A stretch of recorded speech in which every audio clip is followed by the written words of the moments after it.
Hey guys, this is Pedro back with another video covering Roster Mania 2025, and I gotta give that breaking news. If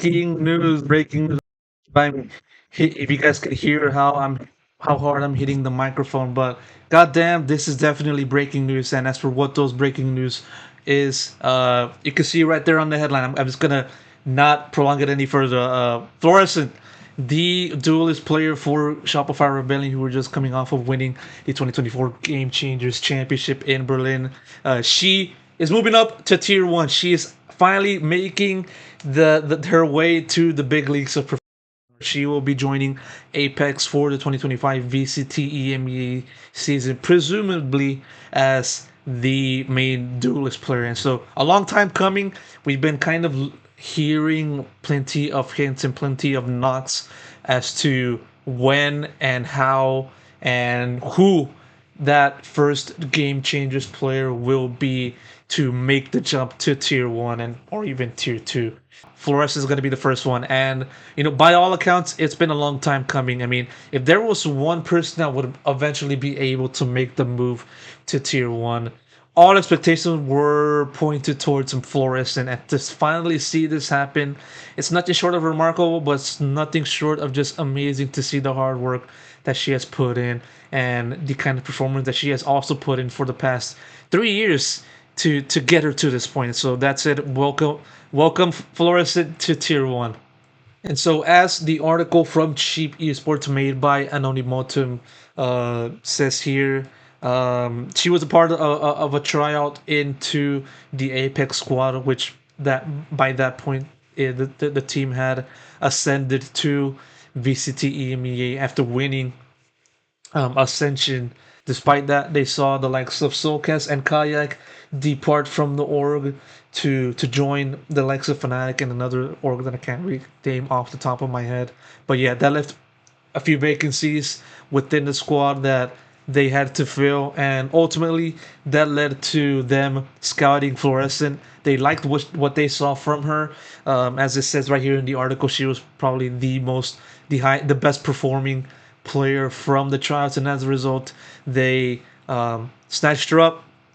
They signed her shortly after the end of GC Championship, and so now all that's left to kind of make this official is the announcement post and the actual pen to paper connection for the contract. And so long time coming for Florescent.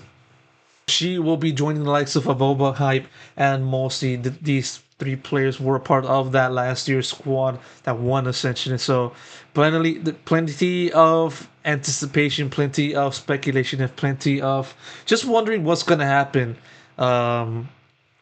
Will be on the minds of myself and also for the rest of the other fans. I'll be definitely be tuning in to Apex's matches once the 2025 season kicks off for them. And so, yeah, of course, got to be focusing on just what this means for game changers, what this means to tier 1, and basically what this means to professional Valorant, because this has not happened at all, as I said, for a game changers player to join a tier 1 squad. There's been plenty of just kind of talk and just kind of speculation as to when that will happen.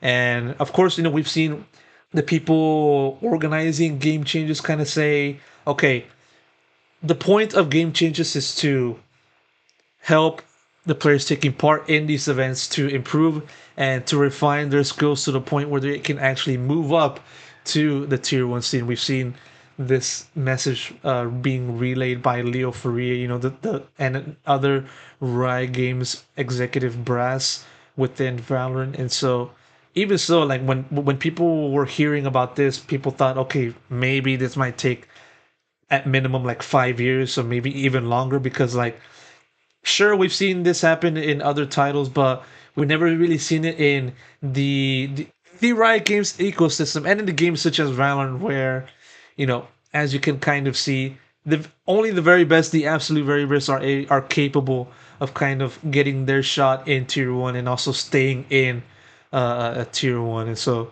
it just speaks to the volumes of how much thought Apeks put into bringing in Florescent and just kind of the player Florescent is. And so Just to kind of give you guys a little bit of a rehash, I'm going to explain as to exactly who Florescent is real quick. And so I have here an interview that I did with Florescent at the start of her career. By that point, she was a part of Misfits Gaming GC before her inclusion to the team. The team mostly roam within the bottom stages of the main event scene for North American GC in 2022, sometimes qualifying, sometimes not.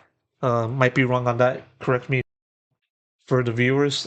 Still, nevertheless, there was a clear change once she joined, and there was an immediate improvement onto how the team fared against the rest of the NA scene, most specifically into the final series of 2022. They finished within top four, a vast improvement. Today, it was the best improvement of that GC squad prior to its eventual disbandment from the GC scene, but nevertheless, it just speaks to the level of performance that Florescent put up, consistently being the best player for her respective squad, and just being also at the top of the individual rankings in VLR in terms of rating, and also continuing that front for the ensuing years. When she joined her new squad at the start of 2023, which was by then known as Version 1, joining alongside of uh, Mel Alexis back then, formerly part of Cloud9 White, and also Noya and Sarah to just form this eventual legendary squad that would go on to win the next two um, GC World Championships. They would be the first to make it back to back, and they would be the first to also um, be regarded as the first great team of GC. Sure, you got G2 goes in being the first World Championship team in the VCT GC history, but there's no denying that if you can kind of put them and the Shopify squad together, I would put all my money onto the Shopify Rebellion squad, and plenty of reason would be given to like the rest of the squad and just how it's made up and how the players would work together to just be this unbeatable collective. But in a lot of ways, such a performance wouldn't be possible without Florescent. It's clear that from the time she joined version 1 slash Shopify, that she basically almost always finished in first place of the individual rankings of rating in VLR. As a matter of fact, I can kind of give you a sense as to where she regularly resides in the ranking. This is a top 10 graphic that I did after the end of 2024 GC Championship. And so for those of you that have followed me in Twitter slash X, I've basically done the same top 10 graphic for every other NAGC event, be it qualifier or main event. And almost always, whenever she takes part, she's almost always number one.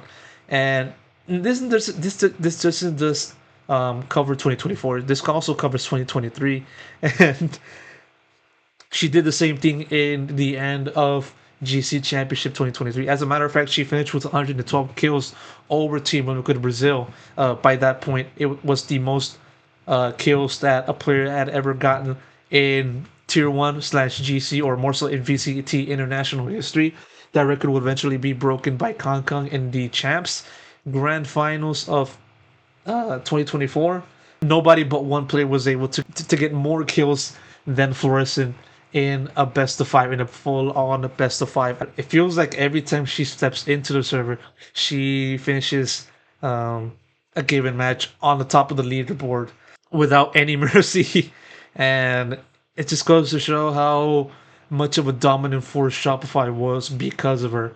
And so because of that, GC scene was captivated by Florescent's presence, that, basically conversations, just speculation arose as to when and whether or not a tier 1 squad would give some attention to her, and to possibly hold tryouts for her to then see if she could actually move up to tier 1. And we've seen these kind of things happen for other players, as I mentioned at the start of this video, but nothing really materialized. Like a few examples come to mind, such as like Mel, and I remember all this hubbub about her being denied an opportunity to play in Tier 1 just because of outside circumstances, such as like buyouts and also other things. that I won't get into further detail, but just to give you a sense of just how difficult it is for a GC player to move up to tier one. And so, in order for one to actually make it to tier one, you had to have a player that is just impossible to deny. You know what I'm saying, right? The kind of prodigal talent that people will look at and say, this person has to be in tier one, yes or yes. And so obviously that led to the likes of Apeks picking her up and seeing what she's got. She's shown them and brings us to this very moment. And I'm telling you guys right now, I don't want to downplay just how significant this is for the GC scene. I mean, we've seen plenty of obstacles that this scene has faced over the years. I mean, as someone that has been covering the scene through through YouTube, and also my past writing commitments before this year, I've known about how tough it is for people to play amidst absorbing all of the vitriol, all of the transphobia, all of the ambiphobia, and just all of the verbal abuse, that people from online would give to them, and that will kind of discourage them to kind of continue forward. And so to see this happen, to see Florescent kind of continue to play well and having received plenty of hate, because of her constant great performances on the domestic and international scene. It just goes to show the courage, the resilience, the endurance, and just the kind of general excellence that Florescent has shown, and also the inspiration she has given to the rest of the GC scene. Her doing this, joining Apeks, joining Tier One, it just gives a sense to the rest of the scene of, hey, I know that we've been going through plenty of obstacles, plenty of BS, plenty of hate, plenty of just crap, but to finally see one of our own make it to tier one, if I can do it, then so can you guys. Just give a lot of time, just improve gradually, and then soon enough you'll have the rest of the higher echelons of Valorant knock on your door. And so that's the kind of player Florescent is. That's the kind of player Florescent has been. I can't be any more prouder for her than what I've already expressed in this video. And so, just to give you guys a sense as to what kind of attention she has given to, or she has brought to her play, I'm gonna give this floor to Effie's, the head coach, and just kind of have him talk about how much of a key player she is and how much of a long time it has been for her to eventually move up to tier one. Here's a clip of him talking to Sliggy and Minnie in an interview shortly after Shopify won the GC championship. Discourse about Floor, like, is she good enough for tier one? Every single time I stream, the chat just turns into, is Floor good enough? And for like, VCT? I try to like not talk about it because I don't want to like bring anything like towards her. I don't like, I want to shift the attention away from her more than anything. But like now it's I'm gonna say, like, I work with her every day. I know Valorant. Like, I know tier one Valorant. She's more than good enough to play like in tier one. Like, there is no doubt. Her comms, her confidence, her mechanics, obviously. Like, she could, not only can she play in tier one, she could play any role in tier one. Damn. Like, she could play flex, she could play anything. Yeah. And like, she's probably gonna do it as duelist because she's insane. Yeah. But like, as someone who's coached her and like who's helped her develop for so long, there's no doubt in my mind that like she has it. That's awesome. Like, she's like an Oxy or like a level of talent. Oxy's like in like all these players. She's just as good as them. She just needs. That's she so needed cool. time. And yeah, the any role stuff's really cool to hear as well. No, It's she like super flexible. She just knows Valorant. Yeah, I guess we'll see what happens in the future. I think there's good stuff happening for her though. Stay tuned. Stay tuned. I'm not gonna spoil anything, but I have on close sources. I have one other thing. So it's kind of interesting, hearing Effie's talk about his sources that he had in the final clip before I wrap this video. I mean, it kind of gives me a sense that he already knew that Florescent would already joined Apeks while Shopify was competing in this championship event. but nevertheless, that's neither here nor there. Might be wrong in that assessment, or might be right. Doesn't really matter. All we know is that Florescent is now in tier one, and that said, with her being in tier one, I'm definitely excited to see how she will perform, how she will fare against the rest of the best in VCT EMEA. We're going to see her face off against Durka. We're going to see her face off against Safe. We're going to see her face off against the other new blood within the scene, Kayak. Definitely looking forward to seeing more of Flores, this time on the big stages. So that's how I'm going to wrap up the video right here. Pedro Romero, Florescent, Shopify, goodbye. Apeks, hello. Tier 1, hello. Game changes, we're finally here. See you guys later.